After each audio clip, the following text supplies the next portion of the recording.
Yo, and welcome to SitRep for 22nd of February 2022, which is 220222. Most auspicious day. Heaps to report about today. A lot of stuff. I haven't done a SitRep in 2 days, I think. I think it's been 2 or 3 days since I've done a SitRep. So there's been heaps and heaps of news. A lot of it was kind of a little bit similar sort of stuff kicking over around about Ukraine. So I kind of left it for a little bit, and then big things started happening. I thought, I'll just wait till there's a bit of a lull, and then I'll do a SitRep. And there just hasn't been a lull. Like, the information has just continued coming in, and it's still coming in now. So I thought, bugger it, at some point I've got to sit here and do this SitRep and let you know. But I'm not actually going to start on Ukraine today to buck the trend. What I'm going to do today is start with some financial news. So I'm going to kick off with this, that I don't generally go and look at everything that reaffirms my point of view about the world. I actually do try and find things that run contrary to what I am thinking or what I believe, because I want to get a bit more of a balanced idea of what's actually happening in the world. So I came across an article 2 days ago by it's actually the editor for a major newspaper, or several major newspapers in Australia. He's the economics editor, and he also does a lot of finance work, a lot of politics stories as well. Anyway, he basically wrote that inflation is in Australia is not going to happen. It's farcical. It's just people freaking out, saying the sky is falling, and he listed a number of reasons. And the main thing he was linking this off was some comments that were put out by what he calls the econocrats, which I'm guessing means the economic aristocracy, which is a disturbing term in of itself. But he was basically saying that nothing that they're saying that the Australian Reserve Bank or any of these econocrats were saying is indicating that Australia will rapidly increase their interest rates, that they are worried about inflation, and he was basically going, it's all due to other reasons. So we've got inflated fuel prices because of what's going on in Russia. We've got inflated prices in general goods because of supply chain disruptions due to COVID. And he just sort of was brushing a lot of stuff off. He said, there's an increase at the Bowser, and there's an increase in construction equipment, but pretty much everything else is, it's not really increasing. Which I thought was an interesting perspective, and I think is wrong for many reasons. But, a guy can hope. Like, we can hope that Australia's not going to get hit by this inflation.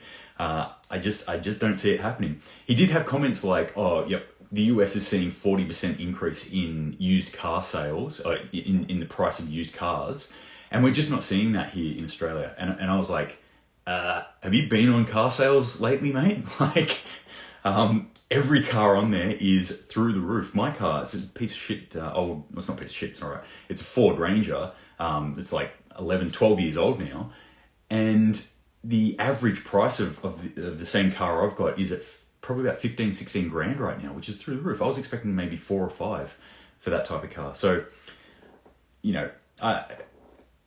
good for you for saying that, mister. I won't name him, but you can probably find this if you really want to look, or you can ask me in the questions. I'll give you a link to the actual article so you can read it.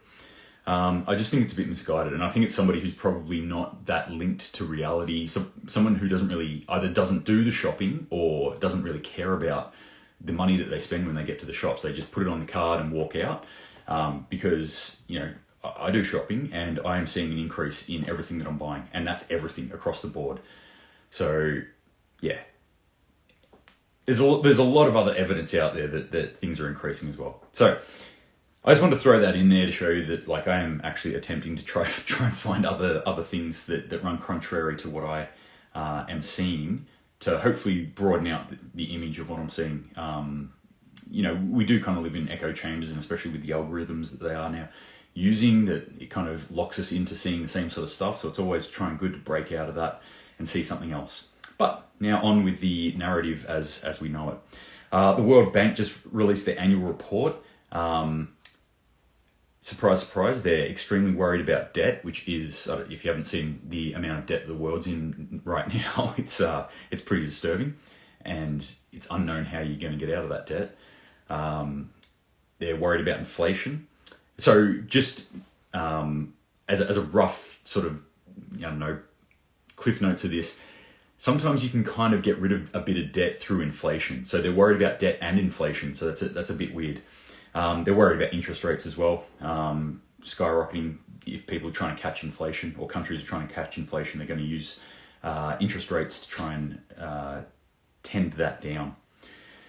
They're basically saying we're looking at a major financial crisis.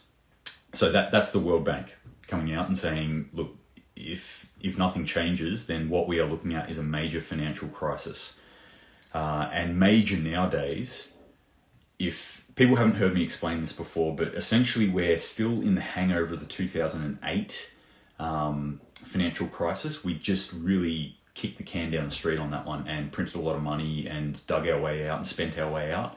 But the bill is now due for that, and it's becoming apparent that it's going to be a big one. Across the world, prices are increasing. Germany just said that one of the Germany energy producers just said that their prices have now increased by 25% year on year. So essentially what's happening is this is from Reuters, by the way,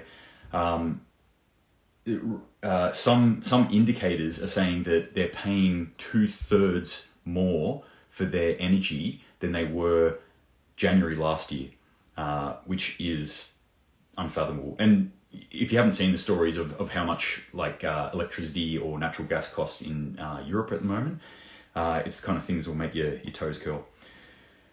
And that's not going to get any better with this Russia crisis. Obviously, they pump a lot of natural gas into Europe, and especially into Germany. A lot of links there. So that's going to cause a lot of pain, I think, and we're yet to see the fallout truly of that. Another thing was actually that they're about to run out of gas or energy in Europe. So that could be a real issue, seeing they're still in the cold season there. On the markets, natural gas just went up, or has gone up by about 7.5%. Crude oil's gone up by 3.5%. It had dipped down a bit, but it's gone back up. We're looking at cryptos like Bitcoin, Ethereum are down 7 to 8%. So people are sort of fleeing away from a lot of these less static, less tangible assets and going into other things. And gold's hit an 8-month high. I saw a news report that said gold's hit an 8-month high. And I was like, how is this news? How are you possibly thinking this is news? It was so obvious that gold is going to go up at the moment. But yeah, it is. It's going through the roof. And if what happens, what we think is going to happen with Russia at the moment, and I'll get onto that in a second, then my prediction, this is just my personal prediction, again, not a financial advisor, I could see gold doing a bit of a hike in the next month or two, as a lot of people rush into it. So keep your eye on that. Gold could be going up. Russia. The Russian market just dropped 17%.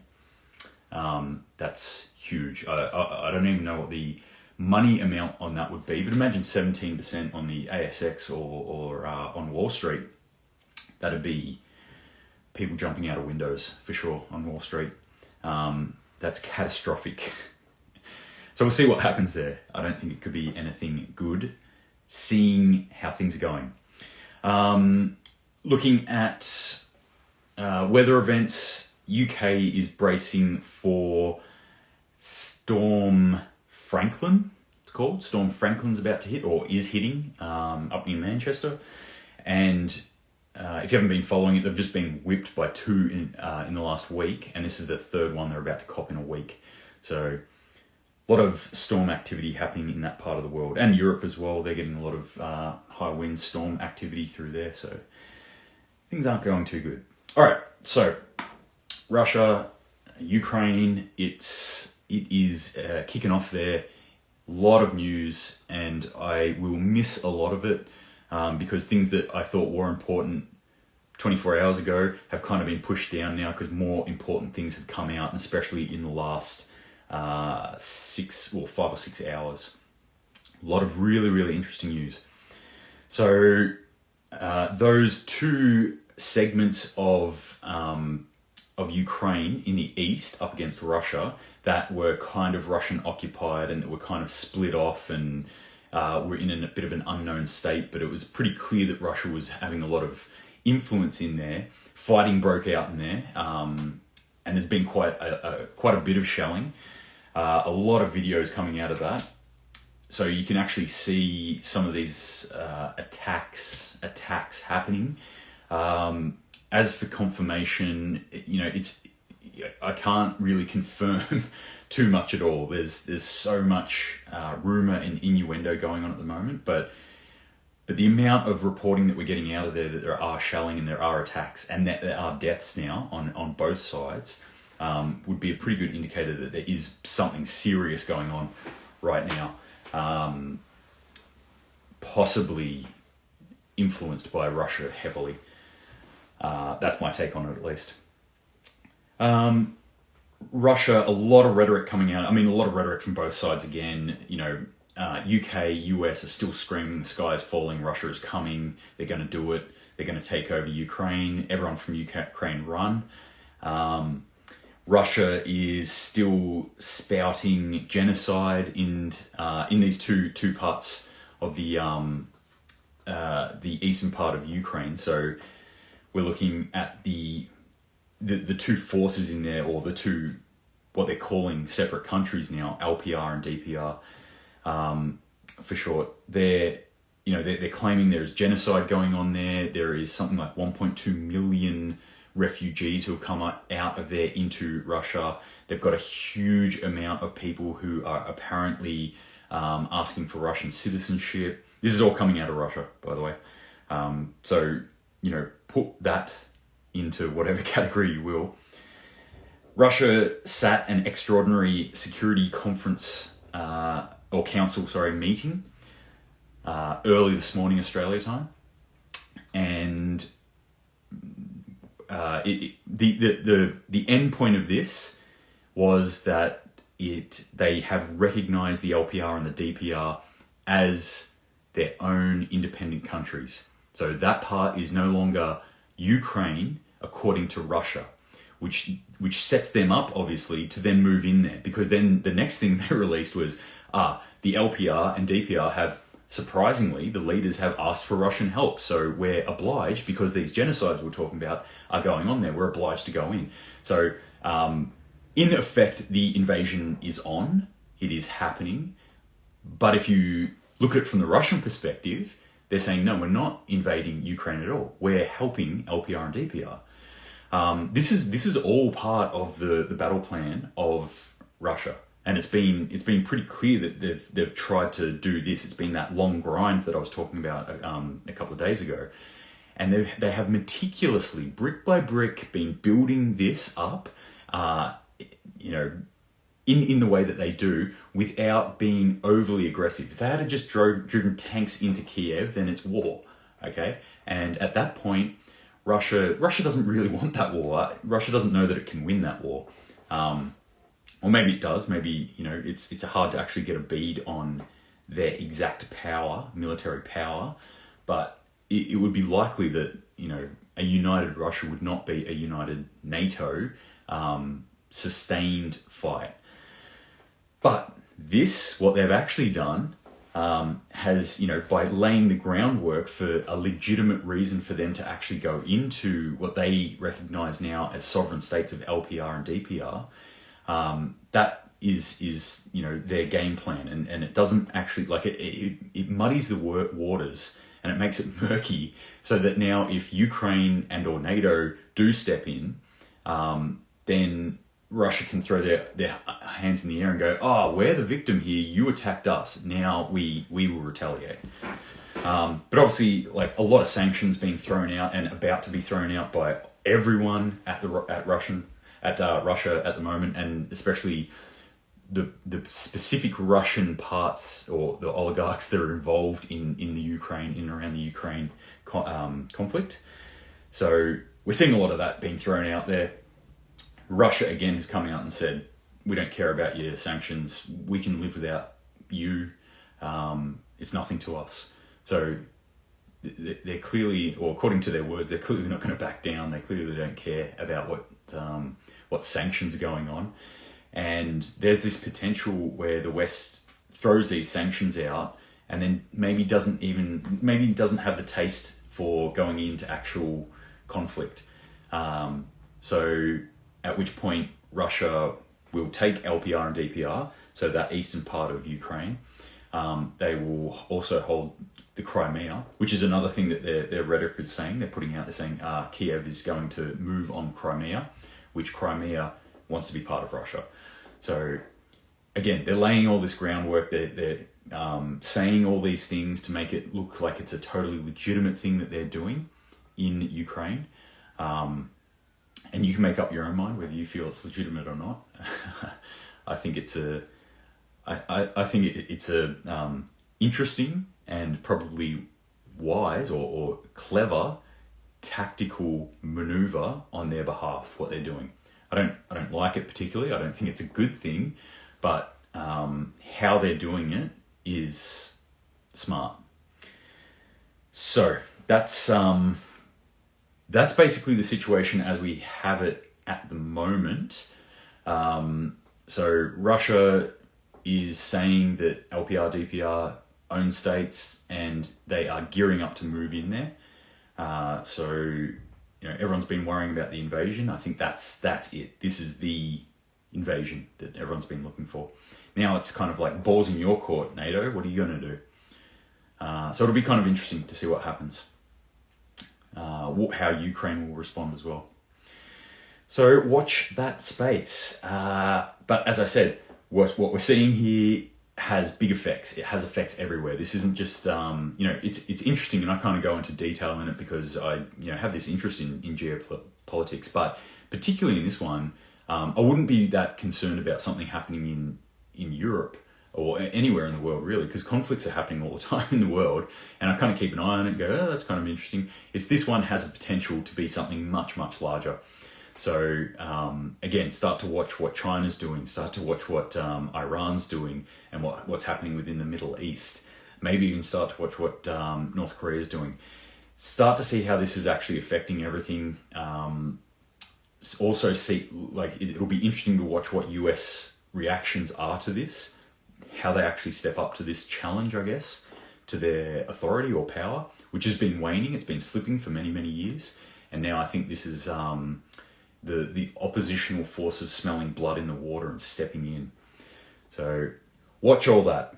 I threw out there, if anyone had any questions, let me know. Intercian 1908, you threw up a question about ammunition. When it comes to ammunition and stockpiling ammunition, it's something like, if you have a weapon, obviously, it's something you want to consider. It can be hard to get, and it's been hard to get for a long time, for a little while in Australia, but depending on the caliber that you're looking at. So it's not across the board. You can get stock standard ammunition, and you can get it pretty easy because the market isn't huge here in Australia. So I guess the demand isn't so crazy. We struggled for a bit because US demand went insane, like absolutely insane for a few months. Their gun ownership went insane for a few months there, and it still is like pretty high. But like nothing was coming out of the US for ages. I in fact ordered a weapon, a hunting rifle from there, and still haven't heard anything about it. So I don't know what's going on there. But it's like anything. It's like, absolutely anything. I do hunt, so it's not like I'm stockpiling it for the zombie apocalypse or something. I stockpile it the same way I stockpile anything, food or water or energy or anything like that. I'm always thinking about, well, what happens if there is a supply disruption that lasts 3 months or 3 years? Do I have enough ammo to continue going out hunting every so often? And so that concerns me. If I see stuff that's on sale, yep, totally. I'll do a big buyout, but I chip away at it. I'm always chipping away. If I'm going out hunting, I'll go, all right, I need to go get a box of ammo. If I can afford it, I'll get 2 or 3 at that point. And I'll always do that. Just like copy canning. So when I go to the shops, if I've used 1 can of tomatoes, I'll go to the shops. I won't just buy 1 can of tomatoes. I'll buy 2 or 3 if I can afford it. So I'm always building up my store, building up my pantry. And that's just the same thing with ammo. I mean, it could happen. We do actually have manufacturers of ammunition within Australia, but it does depend on what caliber you're looking at. So choose your calibers wisely, I guess. And if you're packing your own ammo too, that's been hard to get. Primers and powder and shell, like the actual casings, were really, really hard to come by for a while. But I'm not doing that at the moment, so it hasn't really affected me. But always worth stocking up. Bit of information or a question from Bulge, who was asking about could Russia potentially push through Ukraine if they were to do that and start pushing further into Europe, maybe even through Serbia and such what. I mean, it is technically a possibility. I just don't see it as a very high likelihood right now. The asterisk or the caveat on this being right now. So all sorts of things could happen in the world. And one of the reasons I'm interested in what's happening here in Ukraine is because what it could do as a distraction to cause other things to happen in the world. So if it was just Russia pushing through straight up and they'd hit NATO, I think they're going to hit a massive brick wall when it comes to NATO forces and the US. The US has got a lot of ability to push a lot more forces and to ask a lot more people to come in as well. However, if the US was distracted somewhere else, i.e. like Taiwan, or even maybe helping out Israel, or Saudi Arabia or UAE, or Japan, then it could be a different story. So if they start getting spread, even just their attention starts getting spread, and Russia starts going a little bit expansionary, then perhaps there was a little bit of unsourced and on the DL information that US troops were going into Croatia, which is interesting. I mean, US troops are being pushed around into Europe everywhere at the moment. But Croatia that's pretty interesting that they're there. I'm not sure why. Maybe they're on holidays. It's a lovely part of the world. One last thing about that too. The US apparently gave the recommendation to the Ukraine Parliament to actually move out of Kiev. They said to the president. Is it president? I'm pretty sure it's president. To the president that he should move from Kiev out to Lvov. Does anyone know the pronunciation of that? Can help me out. But it's the major city that's out in the west, near the border of Poland. So that's pretty interesting when a country is telling another parliament or government to move on out or get away from what's happening there. So all right. Well, that's pretty much it in a nutshell. Like I said, there's a whole heap of information that came over in the last 48 hours, and at some point I just had to stop and go okay, I need to do an update here. Otherwise, the next time I get on, you'll probably not understand what I'm talking about, or we would have lost our place in this book. One last thing that I will throw out there, just as a thought for everyone, is this idea that some good sources have been talking about that essentially what the goal of the Kremlin is, and a lot of people saying that the Kremlin's goal is to take Ukraine and to hold that and secure like passage of gas and other resources from Ukraine and kick off the Russian Empire again, blah blah blah. But think about this: Kremlin's goal is not Ukraine. It's for the world to be scared. And I think that's very, very interesting. It's a very, very interesting thought. Maybe they just want instability. Maybe they just want fear. And we have a civilization, really, who is saturated in fear right now. We've had 2 years of fear being absolutely rammed down our throat. And that has an effect on the human mind. It has an effect on the human body as well. And I recommend that you look into that, what constant fear actually does to someone, what it does to your internal organs, what it does to your brain, and how it makes you think on a wider level. Maybe Russia is understanding that and is playing on that. So think about that. Try not to, obviously, like I'm saying this because I'm putting out this type of information, but I'm not putting it out to scare people. I'm putting it out for the reasons that I want people to be more prepared. The more prepared we can be, the safer we are, the more confident we actually feel in the world. There are a lot of scaremongers out there, and I definitely don't want to add to that noise. I don't want to be a scaremonger. What I want to do is show you, hey, this is going on in the world. Let's try and be prepared for the eventualities that could happen, that could come out of this, and work together, form communities, form friendship circles out of this, prepare as a group, and be stronger, more resilient human beings. So when things do go wrong, we're not freaking out, and we're not becoming the golden horde, and we're not stealing off our neighbors or anything like that. We're the ones who are actually holding up the good end of the stick. All right.